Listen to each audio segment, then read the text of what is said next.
महिमा है। मेरे प्रियो, मैं जैसा आपसे कहा है ना, शायद यहाँ पर हमारा सब कुछ बंद रह सकता है, लेकिन वहाँ सब कुछ ओपन है ना। यहाँ शायद हम लोगों की दृष्टि में बहुत अच्छे लग सकते हैं, लेकिन वहाँ कैसे?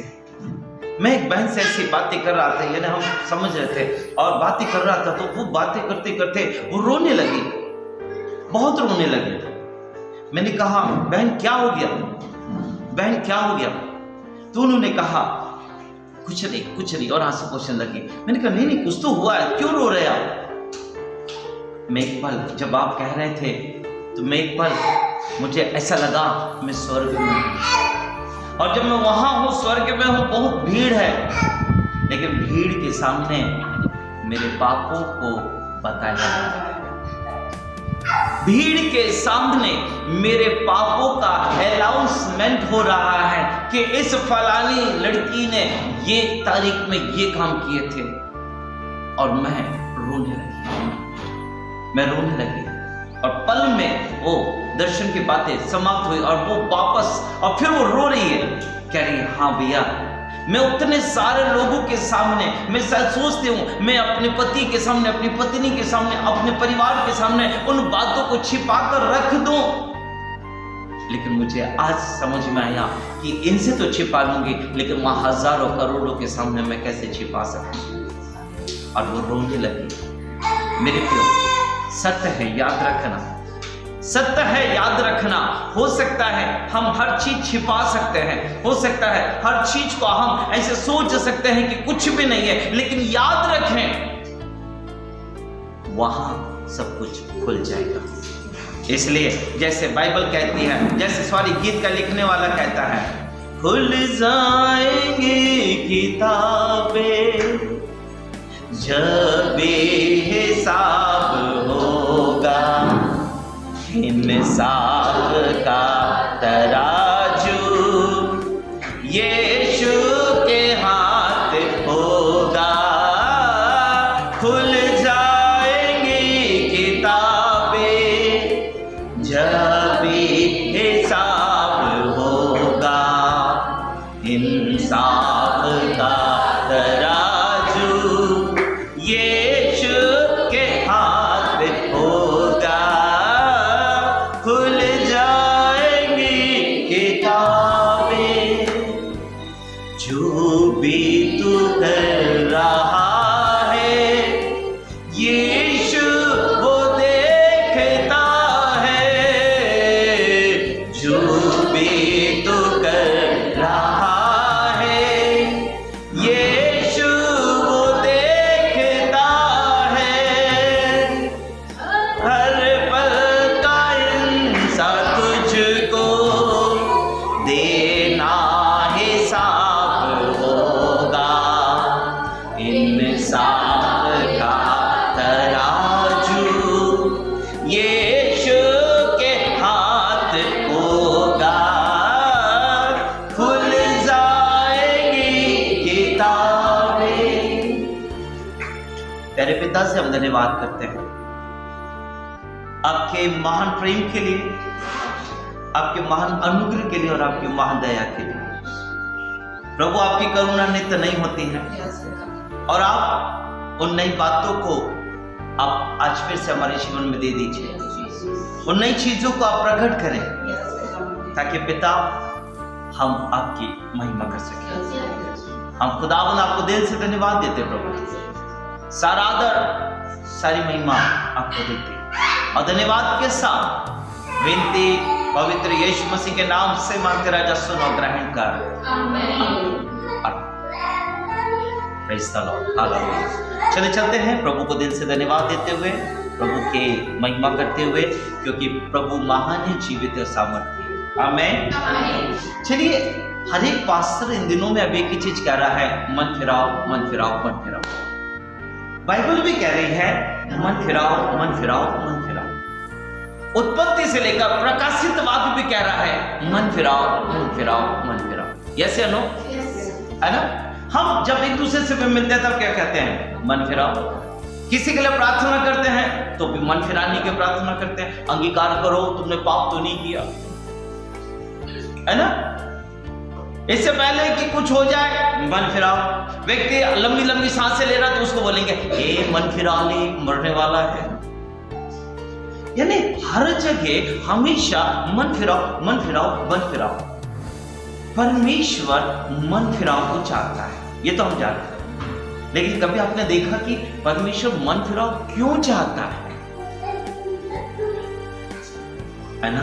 ये भी आज एक प्रश्न है, थोड़ा सोच के देखिए, है ना।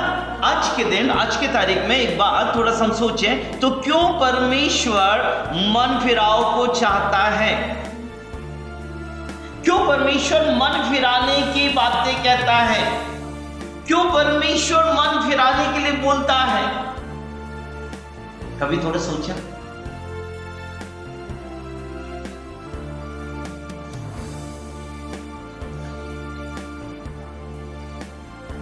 क्यों कभी आपके दिमाग में आया ये बात? क्यों परमेश्वर कह रहा मन फिरा, क्यों परमेश्वर कह रहा मन फिरा, क्यों परमेश्वर कह रहा मन फिरा। मेरे भाई मेरी बहन मेरे अंकल मेरी आंटी मन फिराओ मन फिराओ मन फिराओ। वाई, क्यों? कभी क्या ये प्रश्न जिनको ध्यान दिया? Hallelujah hallelujah. क्यों पति कह रहा है मन फिराओ, पत्नी कह रही मन फिराओ, बच्चे कह रहे मम्मी पापा मन फिराओ, बच्चे माता पिता को कह रहे मन फिराओ, हमेशा हर समय मन फिराओ मन फिराओ। वाई, क्यों?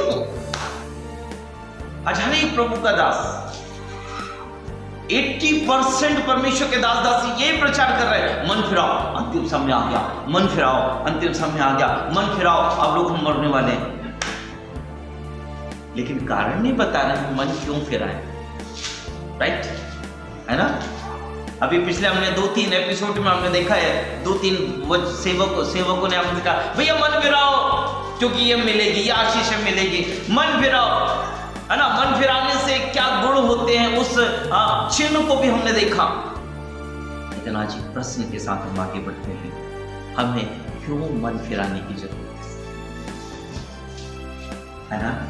क्यों हम मन फिराएं? प्रश्न है क्या मन फिराओ हर एक के लिए है या उनके लिए है जो परमेश्वर की संतानें हैं? मेरे शब्दों को थोड़ा समझना। मन फिराओ केवल उनके लिए है जो अपने आप को परमेश्वर की संतान समझते हैं, है ना। क्यों? क्योंकि वे जो अपने आप को परमेश्वर की संतान नहीं समझते हैं, वे जो अपने आप को शैतान की संतान समझते हैं, उनको मन फिराने की जरूरत है ही नहीं है। वो कहते हैं हमने पाप किया ही नहीं। क्या बात करते हो? कौन से पाप की बात कर रहे हो? तुमने झूठ बोला। कौन से झूठ बोला? हाँ, झूठ क्या होता है? हमने झूठ नहीं बोला। सो याद रखें, प्रश्न है आज हमारा, क्यों हम मन फिराए? क्यों हम मन फिराए? राइट, क्यों हम मन फिराए? परमेश्वर के इस प्रश्न के साथ हम आगे बढ़ेंगे। क्यों हम मन फिराए? प्रश्न है मेरा, थोड़ा सोच के देखिए, क्यों मन फिराए?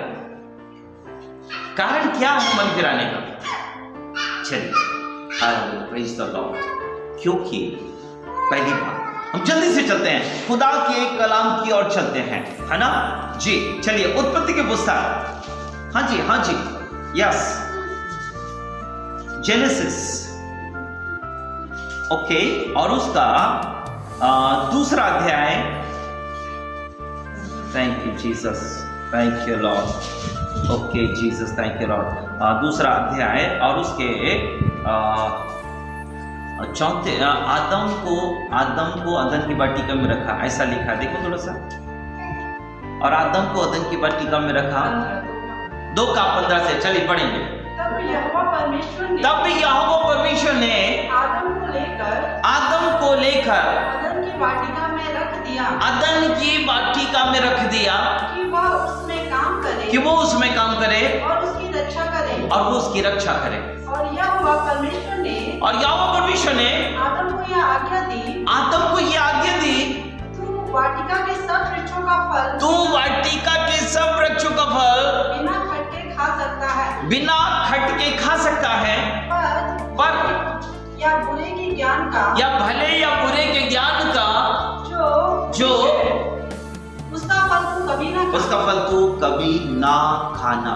सुनिए, कभी ना खाना, क्योंकि जिस दिन तू उसका फल खाएगा उसी दिन अवश्य मर उसी जाएगा। दिन अवश्य मर जाएगा। बस रुक जाएगा। यहाँ लिखा है, परमेश्वर ने आदम से कहा तू उसका फल ना खाना, है ना, तू उसका फल ना खाना। यानी कि परमेश्वर ने एक आज्ञा को रख दिया और एक आज्ञा को हियाव के साथ दिया कि तू उसका फल ना खाना, यानी ना खाना। सुनिए, आपको बताना चाहता हूं, पहली बात मेरी प्रियो, हमें मन फिराने की क्यों जरूरत है? क्योंकि हम परमेश्वर की इमेज में हैं। आमीन, आमीन। हमें मन फिराने की क्यों जरूरत है? क्योंकि हम परमेश्वर की इमेज में हैं, यानी हम परमेश्वर की समानता में। उत्पत्ति उसका पहला अध्याय उसके 26 और 27 वचन को पढ़ें जी। फिर परमेश्वर ने कहा हम मनुष्य को अपने स्वरूप के अनुसार अपनी समानता में बनाए और वे समुद्र की मछलियों और आकाश के पक्षियों घरेलू पशुओं और सारी पृथ्वी पर और सब रेंगने वाले जंतुओं पर जो पृथ्वी पर रेंगते हैं अधिकार रखे। तब परमेश्वर ने मनुष्य को अपने स्वरूप के अनुसार उत्पन्न किया। बस, थैंक यू। हमें मन फिराने की क्यों जरूरत है? मन फिराओ, मन फिराओ, मन फिराओ। ये मन फिराओ गधों को क्यों नहीं बोला जाता? गधों को बोलते क्या है? ये मन फिराओ गाय बैलों को क्यों नहीं बोला जाता? बोला जाता क्या? लेकिन ये मनुष्य को क्यों बोला जाता है? क्योंकि मनुष्य परमेश्वर की इमेज में। Hallelujah, hallelujah. हम परमेश्वर की इमेज में। पहली चीज है, आज इस प्रश्न का उत्तर है, हम परमेश्वर की समानता।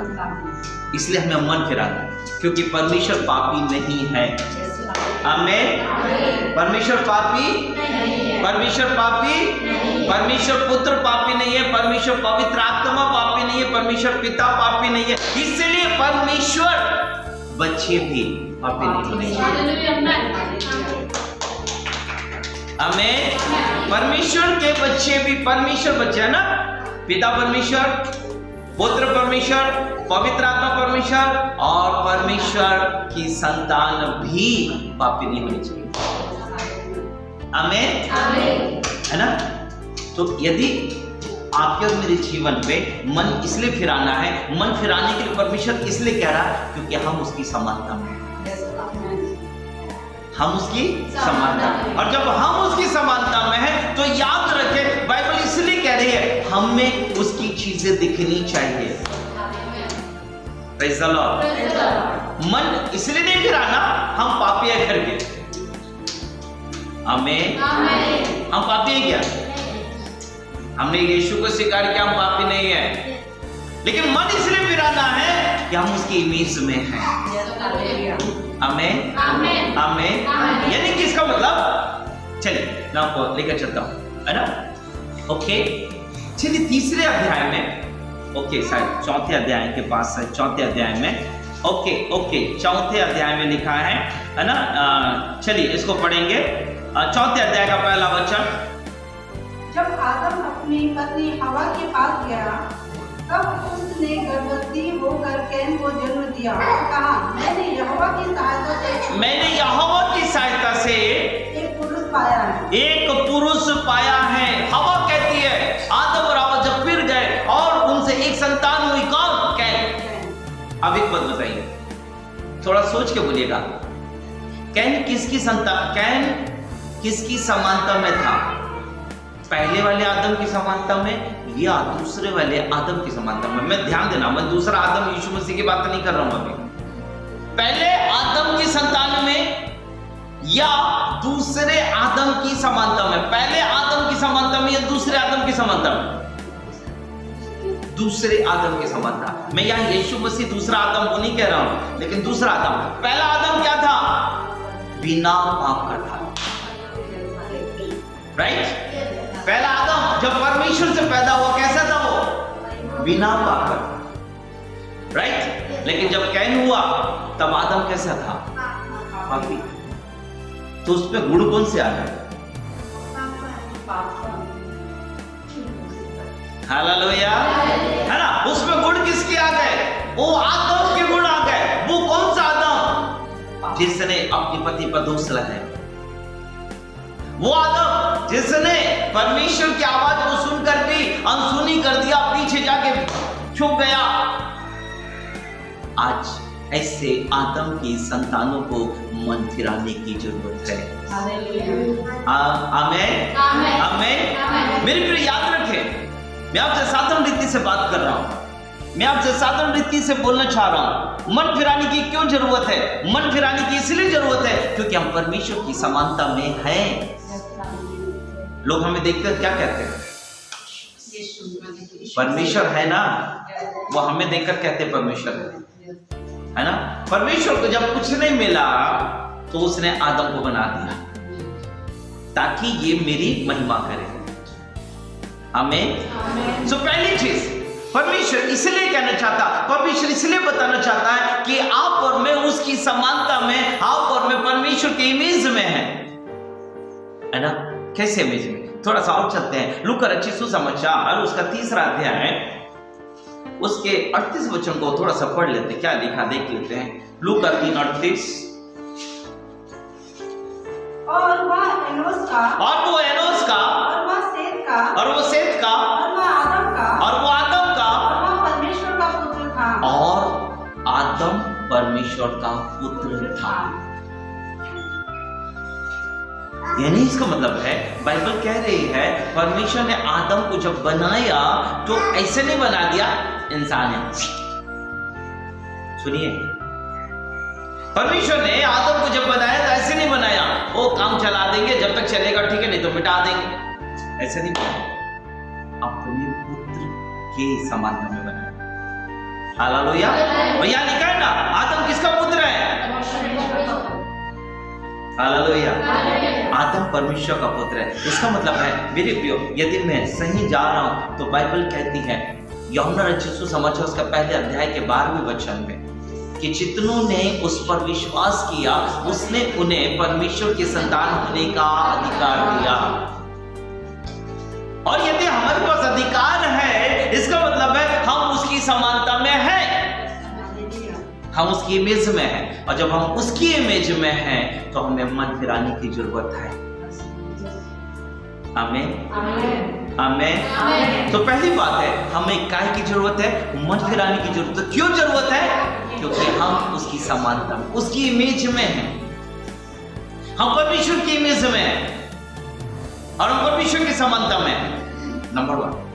दूसरी बात, जल्दी चलते हैं, यूहन्ना रचित सुसमाचार उसका 3रा अध्याय और उसका 17 और 18 वचन।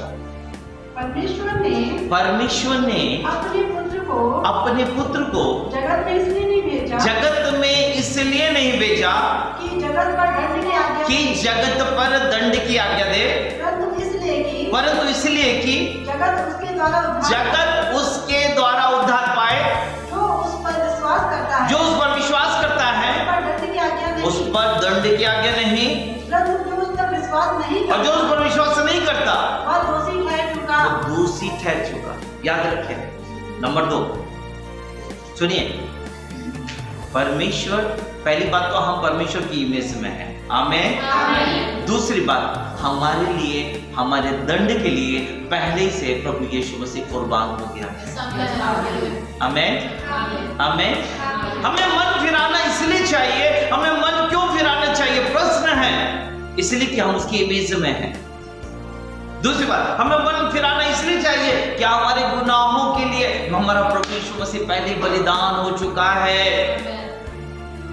आमीन, है ना। व्यक्ति मन क्यों नहीं फिराता मालूम आपको? है ना, क्योंकि वो मसीह के बलिदान को स्वीकार ही नहीं करता है। यदि आप थोड़ा सा सोच के देखें, थोड़ा सा हम विचार करें, तो बाइबल कहती है कि वो हमारे पापों के लिए मारा गया। चलिए मैं एक प्रश्न, छोटा सा प्रश्न करता हूं। मान लीजिए छोटा सा प्रश्न, यहाँ बैठे हुए बच्चे, है ना, बेटी सिंधु, मान लीजिए आप बाजार जा रहे हैं मम्मी के साथ, है ना, ठीक है, और मम्मी की एक सहेली आपको मिली, मम्मी की सहेली, और उसने मम्मी से कुछ बातें करी, और बात करने के बाद में भरे बाजार में आपकी मम्मी को 2 चांटे मारते। क्या मारते? 2 चांटे मारते। ओके, ठीक है, मम्मी ने माफ कर दी, मम्मी बोली चल रहने दे, चल। लेकिन क्या आपके अंदर सच में उस महिला को बार बार देखकर जब बाद में देखोगे तो उस पर प्यार आएगा कि गुस्सा आएगा? क्यों? क्यों गुस्सा आएगा बेटा? क्यों? अरे तो क्या होता, मम्मी ने शायद गलती करती होगी, तुम्हारी होगी। हमारे दिमाग में ऐसा कुछ नहीं आएगा, लेकिन हमारे दिमाग में आएगा मेरी मम्मी को क्या किया हमने, भलाई हम यीशु मसीह में उसको क्षमा कर देंगे, लेकिन जब भी उसको देखेंगे तो क्या लगेगा, है ना? क्यों? क्योंकि हमारा स्वभाव देखिए, है ना, हमारा स्वभाव, है ना, ओके, हालेलुया, हम उसको क्षमा कर तो दिए हैं, लेकिन फिर भी उसे थोड़ा क्या रखेंगे। अब देखिए कितना अच्छा स्वभाव हमारा। मैं ये कहना चाहता हूं, जिस पाप के कारण हमारा यीशु हमसे दूर हो गया, जिस पाप के कारण यीशु मसीह के सर पे कांटों का ताज रखा गया, जिस पाप के कारण प्रभु यीशु के हाथों में कीले ठोके गए, जिस पापों के कारण से प्रभु यीशु मसीह को निर्वस्त्र क्रूस पर चढ़ाया गया, आज उसी पाप से हम प्यार कर रहे हैं या उससे नफरत कर रहे हैं? पाप से तो हम प्यार कर रहे हैं ना, है ना। हमारे परिवार में कोई किसी को मार दे तो हम उसे घृणा करते हैं। पापा ने हमारे सामने मम्मी को मार दिया तो हम पापा को बोलेंगे हाँ तुम मेरी माँ पे हाथ उठाते हो, तुम ऐसा करते हो, तुम वैसा करते हो, देख लेना तुम बूढ़े होंगे तब देखेंगे, है ना। और फिर उसके बाद हमारे दिमाग में छवि बन जाती है, हमारे पापा कैसे हैं, अच्छे नहीं है, हमारी मम्मी कैसी अच्छी नहीं है, वो छवि बुढ़ापे तक हमारे पास रहती है। लेकिन याद रखो, जिस पाप के कारण यीशु हमसे दूर हो गया, जिस पाप के कारण यीशु मसीह को ताड़ना पड़ी, जिस पाप के कारण प्रभु यीशु मसीह के पसली में भाला खेदा गया, क्या वो पाप से हम घृणा करते हैं या प्यार करते हैं? आमीन, हालेलुया। मेरे प्रियो, हमारे लिए प्रभु यीशु मसीह पहले से बलिदान हो चुका है। हमारे लिए यीशु पहले से बलिदान हो चुका, इसलिए मन फिराने की जरूरत है। आमीन, इसलिए मन फिराने। हम पापी हैं करके मन नहीं फिराना, याद रखो, हमने तो पहले से फिरा लिया। आमीन, हम पापी हैं करके हमने पहले से क्या कर लिया, मन फिरा लिया है। हाँ या नहीं रे बाबा, राइट, कर लिया। लेकिन अब क्यों मन फिराना, क्यों पास्टर जी क्यों मन फिराना? हमने तो फिरा लिया ना, इसलिए तो यीशु के पास यीशु लड़ते रहते बस, है ना, आराधना करते, भक्ति करते ना। हालेलुया, मेरे क्यों मन क्यों फिराना? इसलिए कि हम उसकी इमेज में हैं, पहली बात। दूसरी बात, हमारे लिए हमारा यीशु बलिदान हो गया, इसलिए हमें मन फिराने की जरूरत है। याद है, और वो पवित्र बलिदान है। याद है कैसा बलिदान है ना, है ना। हाँ, यदि हम मन नहीं फिराते तो उस बलिदान को हम क्या करते मालूम है, अपवित्र। हम उसके बलिदान को तुच्छ समझते हैं। इसलिए पहला कुरिन्थियों पहला अध्याय उसका 18 वचन, पहला कुरिन्थियों पहला अध्याय 18 वचन, क्योंकि क्रूस की कथा नरक में जाने वालों के लिए मूर्खता है। क्रूस की कथा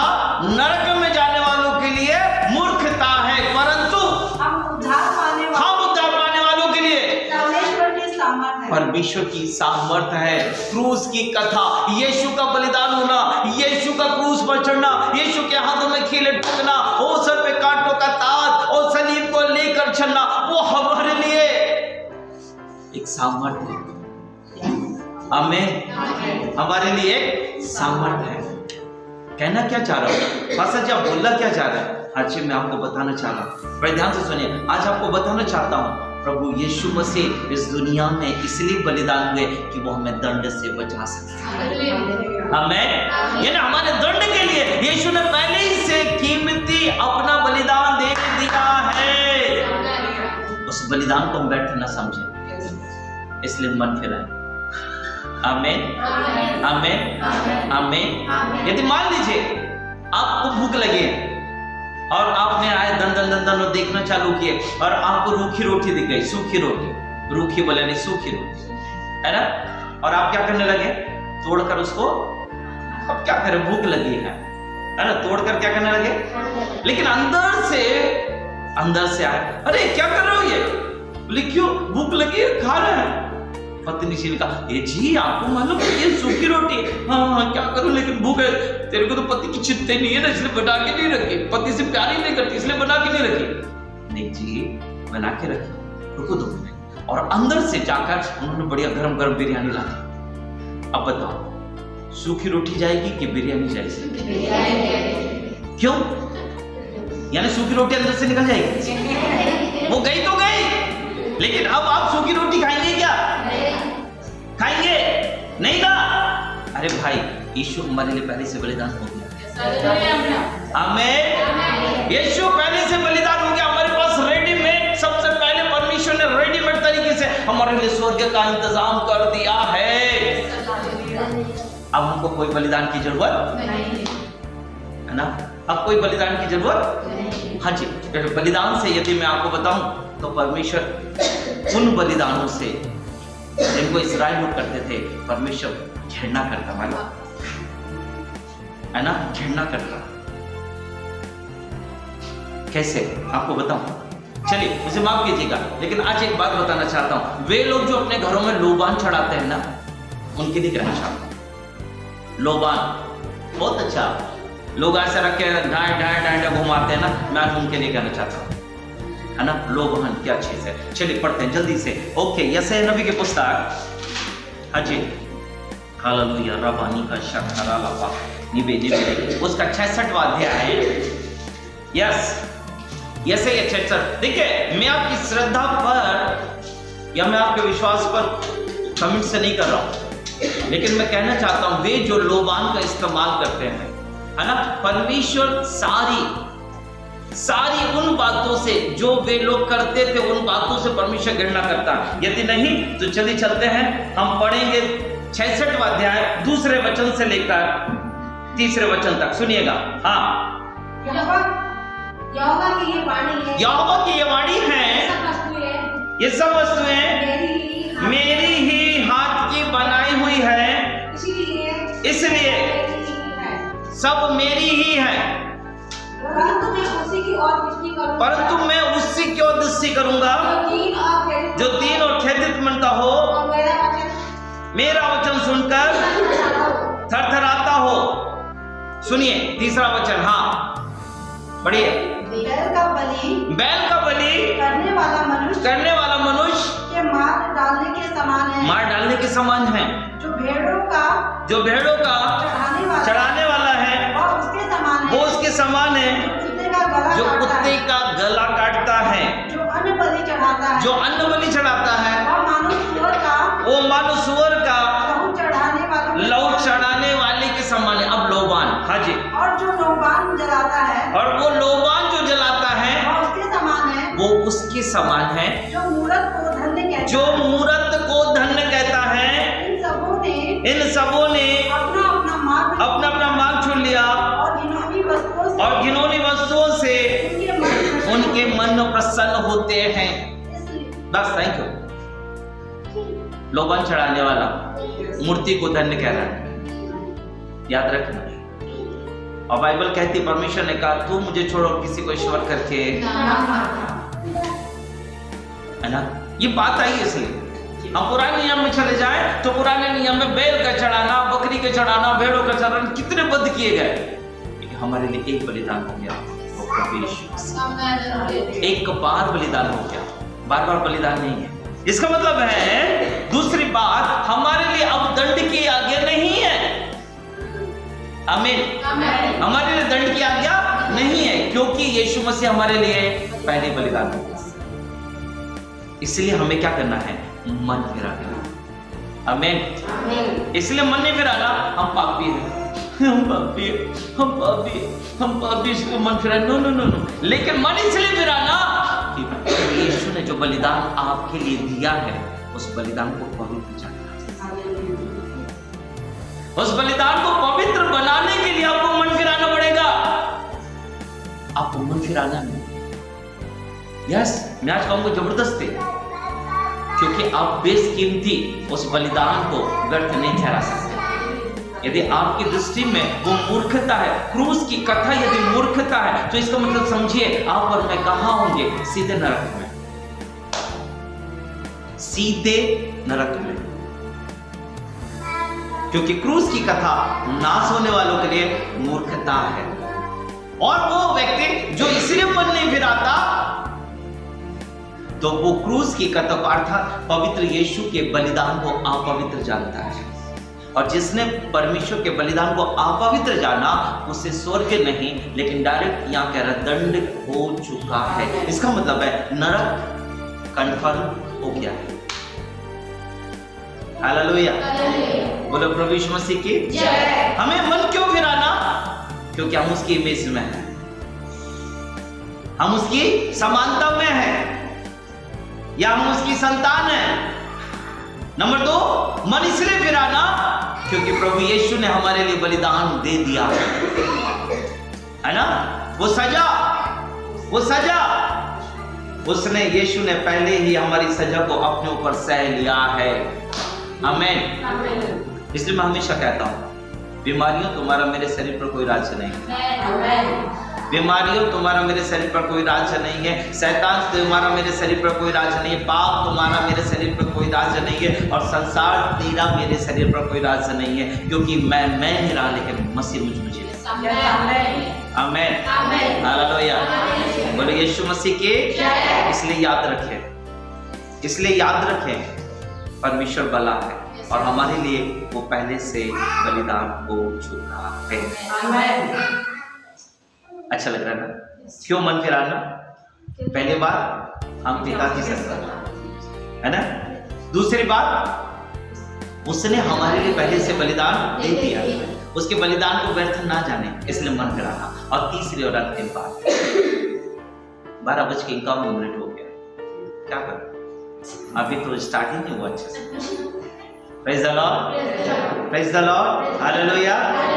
तीसरी और अंतिम बात है ना, एक बात बताइए, घर के बच्चे घर के अंदर रहेंगे कि बाहर रहेंगे? घर के अंदर है जी। उपद्रव करोगे तो बाहर रख देंगे ना, है ना? सही बात है ना बेटी, सही है ना? उपद्रव करेंगे तो हाँ, और नहीं तो बाहर खेत देंगे, है ना? जाओ। हाँ, ऐसा मेरे पापा हमेशा कहते थे, बेटा पढ़ना है? नहीं पढ़ना। अच्छा नहीं पढ़ना, बता फिर से। पढ़ेगा नहीं पढ़ेंगे। अच्छा ठीक है, इस महीने पेमेंट आएगी ना तो तेरे लिए सुअर चल लेते। मैंने क्यों?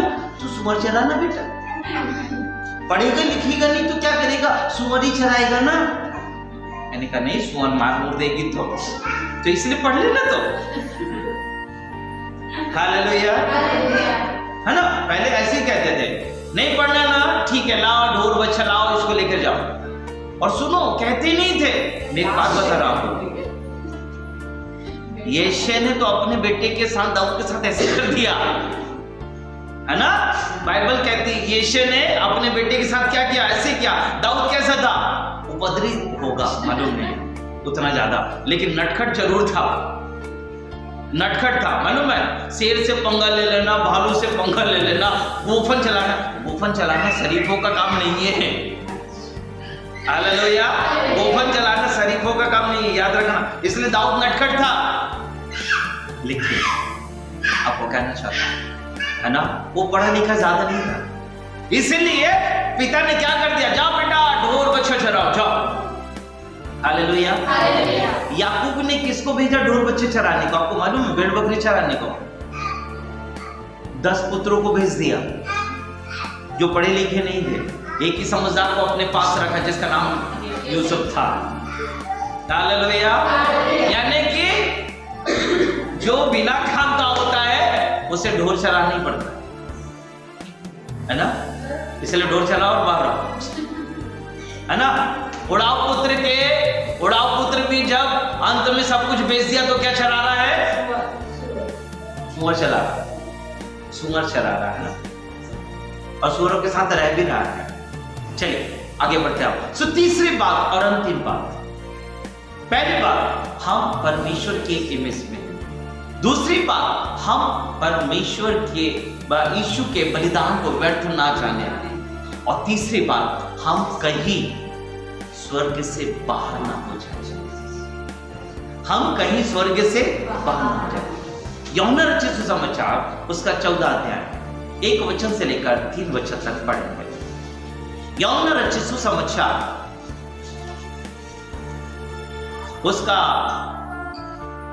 तुम्हारा मन व्याकुल ना हो, तुम परमेश्वर पर विश्वास रखते हो, मुझ पर भी विश्वास रखो।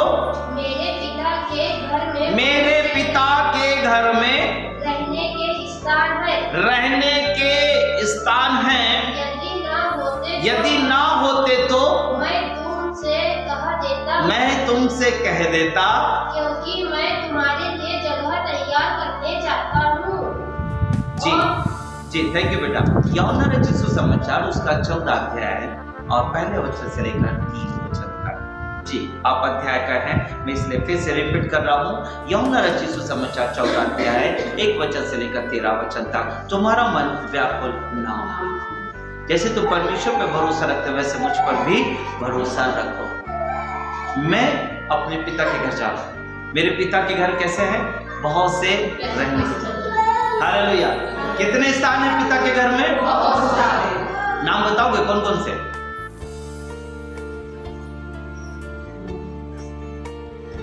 यीशु ने तो कह दिया मेरे पिता के घर में बहुत सारे रहने के स्थान है। आपको मालूम है कौन कौन से? चलिए मैं आज आपको बताता हूं। पहले भी बताया, अभी बताता हूं। सबसे पहले नई पृथ्वी, हालेलुया। फिर उसके बाद नया आकाश, राइट। नई पृथ्वी, नया आकाश, और उसके बाद नया स्वर्ग, है ना, नया स्वर्ग। ये 3 चीजें है ना। फिर उसके बाद नया यरूशलेम, और यरूशलेम में एक और भाग है जो ऊपर में है, और वो है सियोन। यानी कि 5 भाग है। मेरे पिता के घर बहुत सारे रहने के स्थान हैं। Hallelujah, hallelujah. और दिमाग खराब करोगे तो एक और स्थान भी है। हालेलुया। दिमाग खराब करोगे तो एक और स्थान भी है मेरे पिता के पास। वो जिसको जहां डालना चाहे वो डाले, राइट। पिता का ही है ना, वो भी पिता का अधिकार है ना। वो जिसको उठाए भैया पृथ्वी के लिए ले, भैया नई पृथ्वी, नया आकाश ले, नया स्वर्ग ले, नया यरूशलेम ले, और नया सियोन ले। और ज्यादा गड़बड़ किया तो ले, नया नहीं है ये, पुराना ही है ना। किसके लिए है? उसे बाहर वालों के लिए, अंदर वालों के लिए। सुनिए, मैंने प्रारंभ में यही कहा था, मन फिराव किसके लिए है? मन फिराव उनके लिए नहीं, मन फिराव उनके लिए नहीं जो अपने आप को परमेश्वर की संतान नहीं समझते। उनके लिए मन फिराव नहीं है। उनके लिए मन फिराव नहीं है जो अपने आप को परमेश्वर की इमेज में नहीं समझते। उनके लिए मन फिराव है नहीं है, क्योंकि उनके लिए मन फिराव एक समान हो जाएगा, कोई फर्क नहीं पड़ेगा मन फिराव। लेकिन मन फिराव उनके लिए बहुत जरूरी है जो किसकी संतान है? पिता की संतान है, पिता की इमेज में जो पवित्र यीशु के बलिदान को महत्वपूर्ण समझते हैं, मन फिराओ उनके लिए। और तीसरी बात, जो परमेश्वर के साथ रहना चाहते हैं उनके लिए मन फिराओ जरूरी है। आमीन आमीन आमीन। आपको मालूम है 24 प्राचीनों में से 12 प्राचीनों ने मन फिराया। 24 प्राचीनों में से 12 प्राचीनों ने मन फिराया। 24 प्राचीनों में से 12 वे हैं जो याकूब, यहूदा, ठीक है, ओके, उनके 12 गोत्र हैं। वे 12 गोत्र में से उन्होंने जो भी मन फिराया परमेश्वर जानता है, और परमेश्वर ने उन्हें क्या दे दिया? उस सिंहासन को दे दिया। लेकिन आपको बताना चाहता हूं वो 12 प्रेरित जो हैं, जो 12 प्राचीन हैं, है ना, उन्होंने मन फिराया। कैसे? जब तक यीशु मसीह के साथ थे कभी भी मन नहीं फिराया। यीशु के साथ थे, कैसे चलते थे? सब कुछ लेके चलते थे, गुस्सा भी और सब कुछ लेके चलते थे। पतरस तो सबसे ज्यादा लेके चलता था, हड़बड़ी गड़बड़ी वाला, हड़बड़ गड़बड़ करती दुनिया, और वो पतरस के लिए ज्यादा थे, है ना। पतरस हर चीज में अव्वल, हर चीज में। यीशु के मुंह से आवाज नहीं निकली और पतरस आंसर देने के लिए तैयार रहता। इतना तेज था वो, टैलेंटेड था, है ना। आज भी बहुत सारे लोग हैं यहां से बोला नहीं और वहां से पढ़ना चालू कर देते, सट सट सट। ए बाबा रुको तो दादा, मैं भी नहीं कर, सुनिए। लेकिन वही पतरस अंत में मन फिराया। Yes, hallelujah. वही पतरस ने अंत में मन फिराया। सारे चेलों ने पवित्र आत्मा जब प्राप्त किया, मन फिराया, और मन फिराकर आज वो कहाँ है? प्राचीनों के से, प्राचीनों के स्थान। 24 प्राचीन यानी 12 वे गोत्र के 12 लोग और 12 चेले, ये हो गए प्रेरित। ये 24 प्राचीन आज स्वर्ग में उस स्थान पर, अभी पैराडाइज पर है। आमीन आमीन आमीन। लेकिन आप कहेंगे पास्टर जी वहां तो यूहन्ना ने दर्शन देखा, और जब यूहन्ना ने दर्शन देखा तो कहता मैं तो 24 प्राचीनों को देख रहा हूं। हाँ जी, वो दर्शन की बातें हैं, है ना, यानी वो होने वाली है। आमीन, है ना। हम स्वप्न देखते ना, और स्वप्न वो देखते हैं जो होने वाला है, वो नहीं देखते जो हो गया है। और जो हो गया उसको देखते, इसका मतलब बैठ जा रही है नहीं। हाँ, वो तो हो गया ना, उसको देखने से क्या? वो सपना जो पहले होने वाला है, वो जब हमारे जीवन में आता, उसको जब हम देख लेते हैं, और उसके बाद जब वैसा होता तो क्या बोलते हैं?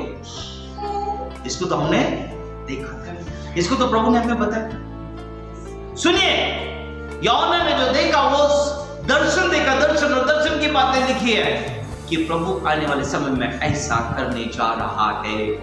आमीन, है ना। हजारों लोग हाथ में खजूर के डाले लिए मेमने के सिंहासन के सामने खड़ी, वो दर्शन में है। लेकिन अभी हाथ में खजूर की डालियां कहां गई है? अभी तो मेमने के सिंहासन के सामने कोई भी नहीं। शराब, करूब और स्वर्गदूत, यही अभी मेमने के सिंहासन के सामने है। आमीन। लेकिन ये होंगे, आमीन, ये चीजें होंगी। प्रकाशित वाक्य भविष्यवाणी की पुस्तक है, प्रकाशित वाक्य भविष्यवाणी की पुस्तक है। इसका मतलब वो चीजें होने की है। आमीन आमीन आमीन। इसलिए मेरी प्रियो, मैं आपको तीसरी चीज कहना चाहता हूं कि हम अपने घर से बेघर ना हो जाए। हम अपने स्थान से, हम अपने स्थान से, हम अपनी जगह से, प्रभु चाहता है मन हम इसलिए फिरा ले कि हमारी सीट पक्की हो जाए। आमीन आमीन। यस, इसलिए नहीं मत फिराना, हम पापी हैं, मन फिराना। इसलिए मन में नहीं फिराना कि प्रभु ने हमको चुप कर लाके खड़ा कर दिया। नहीं रे बाबा, हम इमेज में हैं उसके। आमीन।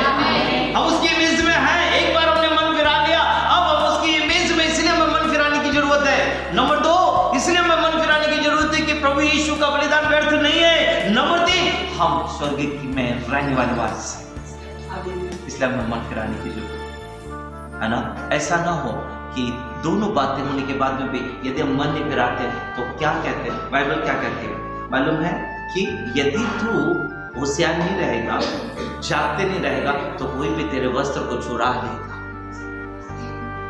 आमीन। इसलिए अपने वस्त्र की चौकसी करें, और इसलिए आज हमें मन फिराने की जरूरत है। आमीन आमीन आमीन। वे जो मसीह के लहू से धुल गए वे पापी नहीं है। सुनिएगा, मैं फिर से कह रहा हूं, जो मसीह के लहू से धुल गए वो पापी नहीं, वो परमेश्वर की संतान है। हाँ, हम कोई पाप नहीं करना चाहता है, लेकिन शैतान पाप करवाता है हम परमेश्वर। लेकिन याद रखें, हमें मन इसलिए फिराने की जरूरत है कि हम परमेश्वर की इमेज में हैं, और जब हम स्वर्ग में जाएं तो हम उसकी इमेज में रहें, यानी एक भी दाग हमारे जिंदगी में नहीं। इसलिए इफिसियों की पत्री उसका 5वां अध्याय और उसके 26वें और 27वें वचन को देखें, क्या लिखा है? इफिसियों 5, 26 और 27। हाँ, कि उसको वचन के द्वारा जल के स्नान से शुद्ध करके पवित्र बनाए और उसे एक तेजस्वी कलीसिया, और उसे यानी किसे? वे जो परमेश्वर की समानता में है, उसे जो मसीह के लहू से खरीदी गई कलीसिया है, उसे एक तेजस्वी, हाँ, एक तेजस्वी कलीसिया या तेजस्वी दुल्हन बनाकर अपने पास खड़ी करे, जिसमें ना कलंक, ना झुर्री, ना कोई ऐसी वस्तु का, वरन पवित्र और निर्दोष हो। हालेलुया। उसकी दुल्हन कैसी होनी चाहिए? बेदाग में झुर्री की होना चाहिए। हमने स्टार्ट कहां से किया था? झुर्रियां तो पड़ जाएंगे,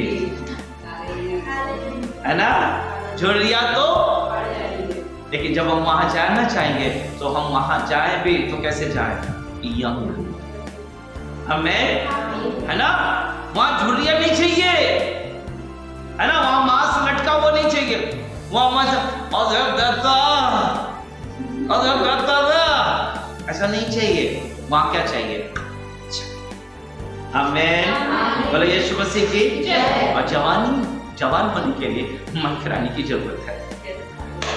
उम्र 55 की हो सकती है, लेकिन दिल तो बचपन का होना चाहिए। आमीन, है ना? और जो बचपन के होते हैं ना, वे मन नहीं फिराते हैं, लेकिन जो बचपन के होते हैं ना, वो जरूर मन फिराते हैं।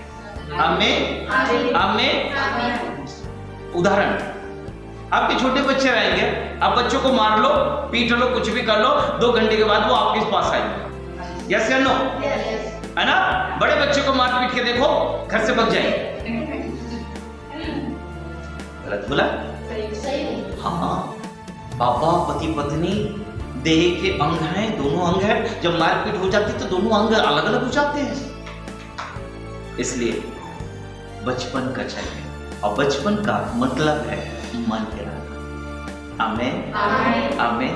जब मेरे पे हम मन फिराएंगे ना, तो परमेश्वर के राज्य में और आना, है ना, स्वर्गदूतों के सामने आना। एक ही त्योहार है, एक ही त्योहार है जिस त्योहार में यीशु प्रसन्न होता है, और वो त्योहार है जब एक पापी मन फिराता है। आमीन। जब एक पापी मन फिराता है तो स्वर्ग में आनंद होता है, यानी कोई त्योहार की जरूरत नहीं है। जब आप मन फिराते हैं तो परमेश्वर और स्वर्गदूतों के सामने आमीन। तो आप अपने प्रभु को क्या देखना चाहते हैं? आनंदित देखना चाहते हैं या रोना देखना चाहते हैं? यदि आनंदित देखना चाहते हैं तो मन फिराने की जरूरत है। याद रखिए, नहीं तो प्रभु यीशु मसीह के सामने ही स्वर्गदूत हम लोग उठाकर उस नरक की झील में डाल यीशु के सामने। इसलिए प्रभु यीशु मसीह ने हमारे लिए जान दी है कि हम मन फिराएं और हम नरक के नहीं, स्वर्ग के राज के वारिस हो। इसलिए याद रखें, हाँ, हमारी धार्मिकता से हम पवित्र नहीं हो सकते, हमारी धार्मिकता या हमारे किसी कर्म से हम पवित्र नहीं हो सकते, हमारी आराधना भक्ति से, लेकिन पवित्र है तो हम मसीह के बलिदान से। आमीन। इसलिए याद रखें, आइए हम प्रार्थना करें, मन फिराए, मन फिराए, मन फिराए और परमेश्वर के पास आए। और प्रभु के। यदि आज आप परमेश्वर के संतान हैं, यदि आज आप परमेश्वर के कुछ भी, परमेश्वर को आप जानते थोड़ा सा, या आप यीशु को अपना कहते हैं, तो आज मन खराब, ताकि प्रभु प्रसन्न हो जाए और शैतान का सर छूट जाए और मेरे प्रभु का सर उठ जाए। आज हम प्रार्थना करें। Thank you Jesus, thank you Lord, thank you Lord. धन्यवाद हो पिता, धन्यवाद हो प्रभु, धन्यवाद हो पवित्र आत्मा। सारी आशीषों के देने वाले पिता, दिल से धन्यवाद देते हैं, आपके नाम को ऊंचा उठाते, आपको महिमा देते हैं प्रभु। पिता परमेश्वर, अभी तक आपने हमें संभाल के रखे, अभी तक खुदावंद आपने ये जीवन दिया, आपको धन्य कहते हैं प्रभु जी। मेरे पिता प्रार्थना करते हैं यीशु मसीह के नाम में पिताजी। हाँ खुदावंद, वे हर एक जो आपकी इमेज में है पिता, हर एक जो कहते हैं कि परमेश्वर की इमेज में, हर एक वो जो सोचते हैं पिताजी कि यीशु का बलिदान व्यर्थ नहीं है, हाँ प्रभु, और जो स्वर्ग से बाहर नहीं निकलना चाहते प्रभु, आज वे मन फिराने, ऐसे लोग आज मन फिराए, आज मन फिराए और आज आपके पास आ जाए खुदावंद, ताकि बहुतों के लिए आशीष का कारण बने, बहुतों के लिए आशीष का कारण बने प्रभु। ऐसा अनुग्रह करें पिता से, आपको दिल से धन्यवाद देते हैं खुदावंद, स्पर्श करें और छू कर आशीष दें, केवल आपकी महिमा हो जाए पिता। धन्यवाद, सारा आदर, सारी महिमा, सारा जलाल आपको देते हैं। हमारे साथ जितने प्रिय आज हैं प्रभु, जो इस समय लाइव देख रहे हैं प्रभु, सुन रहे हैं, खुदा यीशु के नाम में ब्लेस कर, पवित्र आत्मा हर एक को कायल करे, ताकि हर एक आपकी महिमा करने आए। सारा आदर, सारी महिमा आपको देते हैं और धन्यवाद के साथ विनती मसीह यीशु के नाम से मांगते, सुनो, ग्रहण कर, आमीन। आइए प्रभु की सिखाई हुई छोटी सी प्रार्थना कर जल्दी से कर लें और उसके बाद हे हमारे पिता, आप जो स्वर्ग में हैं, आपका नाम पवित्र माना जाए, आपका राज्य आए, आपकी इच्छा जैसे स्वर्ग में पूरी होती है वैसे पृथ्वी पर पूरी होगी। हमारे दिन भर की रोटी आज हमें दीजिए, और जैसे हमने अपने अपराधों को क्षमा किया वैसे आप हमारे अपराधों को क्षमा करें, और परमेश्वर के नाम में परंतु बुराई से बचाए, क्योंकि राज पराक्रम और महिमा सदा के हैं, आमीन। अब हमारे परमेश्वर पिता का प्रेम, प्रभु यीशु मसीह का अनुग्रह, आओ पवित्र आत्मा की संगति, सहभागिता भाई सबों के साथ, सब प्रियों के साथ अब चलेगा प्रभु यीशु के द्वितीय आगमन वर्ण युगान तक बने रहते हैं, आमीन। मेरे प्रिय, हम ये वीडियो समाप्त नहीं करेंगे, लेकिन कहना चाहते हैं कि यदि आज आप पहली बार आए हैं तो जरूर प्रार्थना करें, प्रभु यीशु अपने पापों को मानता है। यीशु प्रभु आज आपको प्रभु करके ग्रहण करता हूँ, स्वामी मन फिराता मुझ पर दया कर, यीशु के नाम में प्रभु जल्द आपके जीवन में आशीर्वाद करने जा रहे हैं, प्रभु आशीष दे, आमीन।